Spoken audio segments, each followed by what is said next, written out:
പെഹൽഗാം ഭീകരാക്രമണത്തിന്റെ പശ്ചാത്തലത്തിൽ പാകിസ്ഥാനെതിരെ കടുത്ത നടപടികളിലേക്ക് കടന്നിരിക്കുന്നു ഇന്ത്യ. സിന്ധു നദീജല കരാർ റദ്ദാക്കി.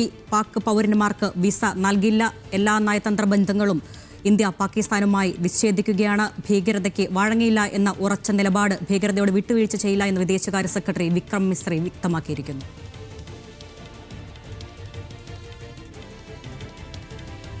വിദേശകാര്യ മന്ത്രാലയത്തിന്റെ വാർത്താ സമ്മേളനമാണ് തത്സമയം കണ്ടത്. പെഹൽഗാമിൽ ഭീകരർ കൊന്നൊടുക്കിയ 28 ജീവനുകൾക്ക് മറുപടി പറയാൻ തയ്യാറെടുക്കുകയാണ് ഇന്ത്യ. ഇതുവരെ നൽകിയ വിസകളെല്ലാം റദ്ദാക്കും. പാകിസ്ഥാനുമായുള്ള നയതന്ത്ര ബന്ധം ഇന്ത്യ വിച്ഛേദിച്ചിരിക്കുന്നു. ജമ്മുകാശ്മീരിൽ പൊലിഞ്ഞ 28 ജീവനുകൾക്ക് മറുപടി കാക്കുകയാണ് ഇന്ത്യ. മറുപടി പറയാൻ കാത്തിരിക്കുന്നു. ജമ്മുകാശ്മീരിലെ പഹൽഗാമിലുണ്ടായ ഭീകരാക്രമണത്തിൽ പാകിസ്ഥാന് തക്കതായ മറുപടിയാണിപ്പോൾ വിദേശകാര്യ മന്ത്രാലയത്തിന്റെ ഭാഗത്തുനിന്നുണ്ടാകുന്നത്. പാകിസ്ഥാനുമായുള്ള നയതന്ത്ര ബന്ധം വിച്ഛേദിക്കുന്നു. ഇസ്ലാമാബാദിലെ ഹൈക്കമ്മീഷന്റെ പ്രവർത്തനം നിർത്തിവെക്കുന്നു. സിന്ധു നദീജല കരാർ റദ്ദാക്കി. പാക് പൗരന്മാർക്ക് വിസ നൽകില്ല. അട്ടാരി അതിർത്തി അടച്ചു. എല്ലാ പാകിസ്ഥാൻ പൗരന്മാരും ഇന്ത്യ വിടണമെന്ന ശക്തമായ നിലപാടാണ് ഇന്ത്യ ഘട്ടത്തിൽ സ്വീകരിക്കുന്നത്. ഡൽഹിയിലെ പാക് ഹൈക്കമ്മീഷൻ ഉദ്യോഗസ്ഥരെയും മാറ്റും. വ്യാപാര രംഗത്തും ഇന്ത്യ ഉടനടി നിയന്ത്രണം ഏർപ്പെടുത്തും. ഈ ഘട്ടത്തിൽ ഏറ്റവും നിർണായകമായ വാർത്തകളാണ് പുറത്തുവരുന്നത്. ഭീകരതയോട് ഒരു തരത്തിലും വിട്ടുവീഴ്ച ചെയ്യില്ല എന്ന് വിദേശകാര്യ സെക്രട്ടറി വിക്രം മിശ്രി മാധ്യമങ്ങളെ കാണുമ്പോൾ വ്യക്തമാക്കുന്നു. എല്ലാ നയതന്ത്ര ബന്ധവും പാകിസ്ഥാനുമായി വിച്ഛേദിക്കുന്നു. പാക് പൗരന്മാർ എല്ലാവരും രാജ്യം വിടണം തുടങ്ങി നിരവധി സുപ്രധാനമായ തീരുമാനങ്ങളാണ് ഈ ഘട്ടത്തിൽ ഇന്ത്യ സ്വീകരിക്കുന്നത്. ഇതുവരെ നൽകിയ വിസ റദ്ദാക്കും. ശ്രീജിത്ത് ബാലകൃഷ്ണനുടെ ശ്രീജിത്ത്, ഈ ഘട്ടത്തിൽ വരുന്ന ഏറ്റവും നിർണായകമായ തീരുമാനം, ഇന്ത്യയുടെ നിലപാട് അവർ വ്യക്തമാക്കുന്നു. ഭീകരതയ്ക്ക് വഴങ്ങില്ല എന്ന് ഉറപ്പിച്ച് പ്രഖ്യാപിച്ചുകൊണ്ട് ഇന്ത്യ പാകിസ്ഥാനെ എതിരായിട്ടുള്ള നയതന്ത്ര ബന്ധങ്ങൾ വിച്ഛേദിക്കുകയാണ്. ശ്രീജിത്ത്, വിവരങ്ങൾ. തീർച്ചയായും ഇന്ത്യയുടെ അതിശക്തമായ തിരിച്ചടി, നയതന്ത്ര തിരിച്ചടി എന്ന് വേണം ഇതിനെ വിശേഷിപ്പിക്കാൻ അല്ലെങ്കിൽ വ്യാഖ്യാനിക്കാൻ. ഇക്കാലയളവിൽ പാകിസ്ഥാൻ കാണിച്ചു കൂട്ടിയ അതിനെല്ലാമുള്ള മറുപടി എന്ന രൂപത്തിലാണ് ഇന്ത്യ നയതന്ത്ര ബന്ധം പൂർണ്ണമായി വിച്ഛേദിക്കുന്നത്. കഴിഞ്ഞ ദീർഘനാളുകളായി ഇന്ത്യയും പാകിസ്ഥാനും തമ്മിലുള്ള നയതന്ത്ര ബന്ധം ഭാഗികമായി വിച്ഛേദിച്ച അവസ്ഥയിൽ തന്നെയായിരിക്കുന്നു. പക്ഷേ ഇന്ന് ഈ എടുത്ത തീരുമാനം അതിനിർണായകമാണ്. ഇങ്ങനെ ഒരു തീരുമാനം ഒരുപക്ഷെ സമീപകാലത്തൊന്നും ഇന്ത്യൻ വിദേശകാര്യ മന്ത്രാലയമോ ഇന്ത്യയോ എടുത്തിട്ടുണ്ടാവില്ല. പാകിസ്ഥാനുമായുള്ള എല്ലാ ബന്ധങ്ങളും പൂർണ്ണമായും വിച്ഛേദിക്കുന്ന രൂപത്തിലേക്ക് കാര്യങ്ങൾ പോകുന്നു. പാകിസ്ഥാൻ പൗരന്മാർക്ക് വിസയില്ല. ഇന്ത്യയിലുള്ള പാകിസ്ഥാൻ പൗരന്മാർ മടങ്ങിപ്പോകണം. സിന്ധു നദീജല കരാർ മരവിപ്പിക്കുന്നു. അട്ടാരി ബോർഡർ അടയ്ക്കുന്നു. ഭീകരതയ്ക്ക് വഴങ്ങില്ല എന്ന് ഇന്ത്യ ആവർത്തിക്കുന്നു, ഉറപ്പിക്കുന്നു. അതിൽ ഏറ്റവും പ്രധാനം പാകിസ്ഥാൻ പൗരന്മാർ ഇന്ത്യ വിടണം. 48 മണിക്കൂർ സമയത്തിനുള്ളിൽ ഇന്ത്യ വിടണം എന്നുള്ള വലിയ അതിനിർണായകമായ ഒരു തീരുമാനമാണ്. ഇക്കാര്യം ഒരുപക്ഷെ സ്വന്തം ഇന്ത്യയുടെ ചരിത്രത്തിൽ ഇത്രയും നയതന്ത്രപരമായ ഒരു തീരുമാനം ഇന്ത്യ അടുത്ത കാലത്തൊന്നും എടുത്തുണ്ടാകില്ല. ഒരുപക്ഷെ ബംഗ്ലാദേശ് യുദ്ധവും ചൈന യുദ്ധവും ഒക്കെ നമ്മൾ കണ്ടതാണ്. കാർഗിൽ യുദ്ധവും ഒക്കെ നമ്മൾ കണ്ടതാണ്. ഇത്തരം ഒരു തീരുമാനം ഈ അടുത്ത കാലത്തൊന്നും ഇന്ത്യ സ്വീകരിച്ചിട്ടില്ല.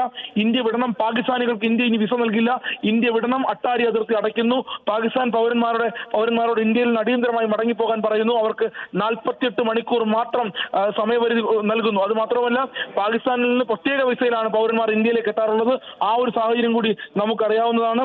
അതുകൊണ്ട് തന്നെ 48 മണിക്കൂറിൽ മടങ്ങിപ്പോകുക എന്നുള്ളത് വളരെ നിർണായകമായ സുപ്രധാനമായ തീരുമാനങ്ങൾ ഒന്നായി വേണം കാണാൻ. അത് മാത്രമല്ല, ഈ മരണപ്പെട്ടവരുമായി കൊല്ലപ്പെട്ടവരുമായി ബന്ധപ്പെട്ട ഈ നമ്പർ, അതായത് 26 പേരാണ് ഔദ്യോഗികമായി കൊല്ലപ്പെട്ടതായി ഇന്ത്യ സ്ഥിരീകരിക്കുന്നത്. അതിൽ 2 വിദേശ പൗരന്മാർ കൂടിയുണ്ട് എന്നുകൂടിയാണ് ഇപ്പോൾ ഏറ്റവും ഒടുവിൽ നൽകാൻ കഴിയുന്ന വിവരങ്ങളിലൊന്ന്. ഇന്ത്യ ഈ കാലയളവിൽ ഇന്ത്യ എടുത്ത ഏറ്റവും വലിയ തീരുമാനങ്ങളിലൊന്ന്, അതായത് 26 പൗരന്മാരെ ഇന്ത്യയിൽ കൊലപ്പെടുത്തിയതിന്, സഞ്ചാരികളെ കൊലപ്പെടുത്തിയതിന്, ക്രൂരമായി കൊലപ്പെടുത്തിയതിന് ഭീകരതയ്ക്ക് ഒക്കെയുള്ള മറുപടി തന്നെയാണ് ഇത് നൽകേണ്ടത്, ഇത് കാണേണ്ടത്. ഇന്ത്യ ഈ ഒരു രൂപത്തിൽ നയതന്ത്രപരമായ ഒരു നിലപാടിലേക്ക് പോകുമെന്ന് നേരത്തെ തന്നെ സൂചനകളുണ്ടായിരുന്നു. അതിന്റെ ലക്ഷണമെന്ന നിലയിൽ ആണ് ഇന്ത്യ അടിയന്തരമായി സേനയോട് സജ്ജമായിരിക്കാൻ പറയുന്നത്. സ്വാഭാവികമായും പാകിസ്ഥാനെതിരെ കടുത്ത നയതന്ത്ര നടപടികൾ എടുക്കുമ്പോൾ സേനയോട് സജ്ജമാകാൻ പറയുന്നത് സ്വാഭാവികമായ ഒരു നടപടിയാണ്. അതുകൊണ്ട് തന്നെ സേന സജ്ജമാണ്, അതിർത്തികൾ സജ്ജമാണ്. എല്ലാ തരത്തിലുള്ള തീരുമാനങ്ങളും ഇന്ന് രാവിലെ പ്രധാനമന്ത്രിയുടെ നേതൃത്വത്തിൽ യോഗം ചേർന്നു. അതിനുശേഷം പ്രതിരോധ മന്ത്രിയുടെ നേതൃത്വത്തിൽ യോഗം ചേരുന്നു. കേന്ദ്ര ആഭ്യന്തരമന്ത്രി ശ്രീനഗറിലുണ്ട്, പഹൽഗാമിലുണ്ട്. അതിനുശേഷമാണ് വിശദമായ ചർച്ചകൾ. ആ ചർച്ചകൾക്ക് ശേഷമാണ് ഇങ്ങനെ ഒരു തീരുമാനത്തിലേക്ക് എത്തുന്നത്. എന്തായാലും പാക് നയതന്ത്ര പ്രതിനിധികളെ കൂടി ഇന്ത്യയിൽ നിന്ന് പുറത്താക്കുന്നു എന്ന് പറയുമ്പോൾ അത് വലിയൊരു തീരുമാനമായി തന്നെ കാണേണ്ടി വരും. 24 മണിക്കൂറിനുള്ളിൽ ഇന്ത്യയിൽ നിന്ന് പാക് പൗരന്മാരോട് പുറത്തു പോകണമെന്ന് പറയുന്നത് ഒരു പക്ഷേ ഈ അടുത്ത കാലത്തൊന്നും ഇങ്ങനെ ഒരു കടുത്ത തീരുമാനം ഇന്ത്യയുടെ ഭാഗത്തു നിന്ന് സാധാരണഗതിയിൽ ഒരു സമാധാനത്തിന്റെയും അത്തരത്തിലുള്ള നിലപാടുകളും തീരുമാനങ്ങളുമാണ് ഇന്ത്യ എടുക്കാറുള്ളത്. പാകിസ്ഥാനോട് എല്ലാ കാലത്തും വളരെ സമാധാനപരമായ ഒരു നിലപാടാണ് വിദേശകാര്യ മന്ത്രാലയവും കേന്ദ്ര സർക്കാരുകളും എടുത്തിട്ടുള്ളത്. ഒരുപക്ഷെ കാർഗിൽ യുദ്ധകാലത്തും ഈ തൊട്ടടുത്ത് ഉറിയിൽ ഇന്ത്യയുടെ തിരിച്ചടി നടന്നപ്പോഴുമൊക്കെയാണ് അതിനേക്കാൾ വലിയ തീരുമാനങ്ങൾ ഉണ്ടായിരുന്നത്. പക്ഷെ അതിനപ്പുറത്തേക്ക് കാര്യങ്ങൾ പോകുന്നു. പൂർണ്ണമായും പാകിസ്ഥാനുമായി യാതൊരു ബന്ധവുമില്ല എന്ന രൂപത്തിലുള്ള പ്രഖ്യാപനമാണ് ഇന്ത്യ നടത്തിയിരിക്കുന്നത്. എല്ലാ പാകിസ്ഥാൻ പൗരന്മാരും ഇന്ത്യ വിടണം. 48 മണിക്കൂർ മാത്രമാണ് അവർക്ക് സമയം നൽകിയിട്ടുള്ളത്. അതിർത്തി അടയ്ക്കുന്നു എന്നുള്ളത് വലിയ നിർണായകമായ തീരുമാനമാണ്. കാരണം അതോടുകൂടി പാകിസ്ഥാനിലേക്കുള്ള യാത്രാബന്ധം പൂർണ്ണമായും ഇല്ലാതാകുന്നു. പാകിസ്ഥാനുമായി ഇതുവരെ ഉണ്ടായിരുന്ന ഏറ്റവും ശ്രീജിത്ത് തുടരുക. ഇപ്പോൾ നയതന്ത്ര വിദഗ്ധൻ പി ജെ വിൻസെന്റ് ന്യൂസ് മലയാളത്തോടൊപ്പം ചേരുകയാണ്. ശ്രീ പി ജെ വിൻസെന്റ്, കടുത്ത നടപടികളിലേക്ക് കടന്നിരിക്കുന്നു ഇന്ത്യ. സിന്ധു നദീജല കരാർ അടക്കമുള്ള കാര്യങ്ങൾ റദ്ദാക്കിക്കൊണ്ട്, അതിർത്തി അടച്ചുകൊണ്ട് ഭീകരതയ്ക്ക് വഴങ്ങിയില്ല എന്ന കടുത്ത നിലപാട് പ്രഖ്യാപിക്കുമ്പോൾ സമീപ വർഷങ്ങളിൽ ഉണ്ടായതിനേക്കാൾ ഒക്കെ അപ്പുറം വലിയ തരത്തിലുള്ള തീരുമാനങ്ങളാണ് പാകിസ്ഥാനെതിരെ ഇപ്പോൾ ഇന്ത്യ കൈക്കൊള്ളുന്നത്. താങ്കൾ എങ്ങനെയാണ് ഈ ഘട്ടത്തിൽ പ്രതികരിക്കുന്നത്? ഇത് സമഗ്രമായിട്ടുള്ള ഒരു പ്രതിരോധം ഇന്ത്യയുടെ ഭാഗത്തും ഉണ്ടാവണം. അത് സാമ്പത്തികമായും രാഷ്ട്രീയമായും സൈനികവുമായിട്ടുള്ള പ്രതികരണമാണ് ഉണ്ടാവേണ്ടത്. ഇത് മൂന്നും കോർഡിനേറ്റ് ചെയ്തുകൊണ്ട് ഇന്ത്യയുടെ ഭാഗത്തു നിന്ന് റെസ്പോൺസ് ഉണ്ടാകുന്നു എന്നതിന്റെ സൂചനയാണിത്. ഇന്ത്യയിൽ വന്ന് അതിക്രമം നടത്തുന്ന ഭീകരവാദികളെ സംബന്ധിച്ചിടത്തോളം അവര് മരിക്കാൻ തയ്യാറായിട്ട് വരുന്നവരാണ്. സ്വയം ആളുകളെ കൊന്ന് പിന്നെ വെടികൊണ്ട് മരണപ്പെട്ടു കഴിഞ്ഞാൽ സ്വർഗത്തിൽ പോകാൻ പറ്റുമെന്നും കൂറുകൾ കിട്ടുമെന്നൊക്കെ വിശ്വസിച്ച് തലച്ചോറ് ജ്യൂസായി മാറിയിട്ടുള്ള ഒരു സംഘം മനുഷ്യരാണ്. അതുകൊണ്ട് ഇവിടെ വന്നിട്ട് നമ്മുടെ സഹോദരങ്ങളെ കൊലപ്പെടുത്തിയ ഈ 6 തീവ്രവാദികളെ വളഞ്ഞു പിടിച്ച് അവരെ കൊലപ്പെടുത്തിയത് അതുകൊണ്ട് മാത്രം കാര്യമില്ല. മറിച്ച് അവരെ ട്രെയിൻ ചെയ്ത് ഇന്ത്യയിലേക്ക് അയക്കുന്ന കേന്ദ്രങ്ങളെയും തകർക്കണം. അതിന്റെ പിന്നിലുള്ള ബുദ്ധി കേന്ദ്രത്തെ കണ്ടെത്തണം. ഇതിനുവേണ്ടി എല്ലാവിധ ഒത്താശയും ചെയ്യുന്ന പാക് സൈന്യത്തെയും പാകിസ്ഥാന്റെ രാഷ്ട്രീയ നേതൃത്വത്തെയും നിലയ്ക്ക് നിർത്തുന്നതിലൂടെ മാത്രമേ നമുക്കിത് ചെയ്യാൻ സാധിക്കുള്ളൂ.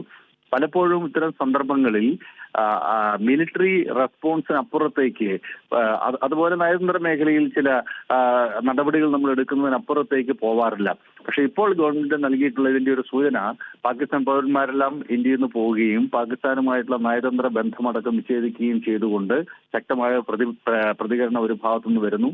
സിന്ധു നദീജല പങ്കുവയ്ക്കൽ കരാറിൽ നിന്ന് ഇന്ത്യ പിൻവാങ്ങും എന്നതിന്റെ സൂചനകൾ ഓൾറെഡി നൽകി കഴിഞ്ഞു. അതോടൊപ്പം സൈന്യം അതിന്റെ റെസ്പോൺസ് ആരംഭിച്ചു കഴിഞ്ഞു. കാരണം ഇനി ഭീകരവാദികൾക്ക് രക്ഷപ്പെടാൻ കഴിയുമെന്നുള്ള ഒരു സാഹചര്യം നിലവിലില്ല. അവർ പൂർണ്ണമായി വളയപ്പെട്ടിരിക്കുന്ന ഒന്നാണ്. മാത്രമല്ല ലൈൻ ഓഫ് കൺട്രോൾ കടന്നുള്ള സൈനിക നടപടി അത് സൈന്യമാണ് തീരുമാനിക്കേണ്ടത്. അത് സമയവും സന്ദർഭവും കുറിച്ച് ഇന്ത്യയുടെ ഭാഗത്ത് നിന്ന് സൈനികമായ പ്രതികരണം ഉണ്ടാകും എന്നാണ് ഞാൻ കരുതുന്നത്. അപ്പോൾ ഈ സൈനിക പ്രതികരണത്തിന് മുന്നോടിയായി രാഷ്ട്രീയമായും നയതന്ത്ര തലത്തിലും ഈ സാമ്പത്തിക മേഖലയിലും പാകിസ്ഥാനെതിരെ പ്രതികരണം കൊണ്ടുവരാൻ ഇന്ത്യ ഗവൺമെന്റ് തീരുമാനിച്ചിരിക്കുന്നു എന്നതിന്റെ സൂചനയാണ് ഇപ്പോൾ 48 മണിക്കൂറിനുള്ളിൽ പാകിസ്ഥാനിലെ പൗരന്മാര് ഇന്ത്യ വിട്ടു പോകണം എന്നുള്ള നിർദ്ദേശത്തിൽ അടങ്ങിയിട്ടുള്ളത് എന്നാണ് ഞാൻ കരുതുന്നത്. അതായത് മനസ്സിലാക്കേണ്ടത് ആഗോളതലത്തിൽ തന്നെ പാകിസ്ഥാനെ ഒറ്റപ്പെടുത്താനുള്ള ഒരു നീക്കമാണോ ഉണ്ടാകുന്നത്?